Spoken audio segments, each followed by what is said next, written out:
আজকে বানাচ্ছি ঘরোয়া মশলায় শামি কাবাব। আসসালামু আলাইকুম। আমার আজকের ভিডিওতে আপনাদেরকে স্বাগত।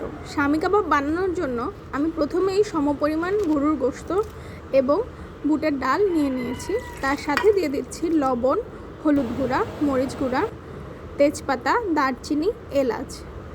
একটু পানি দিয়ে এগুলোকে খুব ভালো করে সিদ্ধ করে নিয়েছি।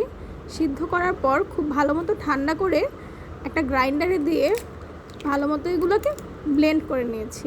এখন এর মধ্যে দিয়ে দিচ্ছি একটি ডিম, সাথে দিয়ে দিচ্ছি পেঁয়াজ কুচি, ধনেপাতা কুচি, একটু বেরেস্তা আর কাঁচামরিচের কুচি। এগুলোকে একসাথে হাতে ভালো করে মথে নিয়ে এখন কাবাবে শেপ করে নিচ্ছি। শেপ করা হয়ে গেলে কাবাবগুলোকে আমি ফ্রিজে 20 থেকে 30 মিনিটের জন্য রেখে দিব। আপনারা চাইলে এগুলোকে কিন্তু ফ্রোজেন করে পরেও ভেজে নিয়ে খেতে পারেন। কাবাবগুলো খুব সুন্দর করে শেপ দেওয়া হয়ে গেলে এখন এগুলোকে ফ্রিজে রেখে দিচ্ছি। ভাজার জন্য প্রথমে কড়াইতে তেল গরম করে তার মধ্যে ধীরে ধীরে কাবাবগুলো দিয়ে দিচ্ছি। খুব বেশি ওভারক্রাউড করা যাবে না, তাহলে কিন্তু কাবাব ভাজাটা ভালো হবে না।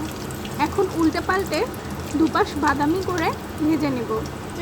বাদামি করে ভেজে নেওয়া হয়ে গেলে বাটিতে তুলে নিব।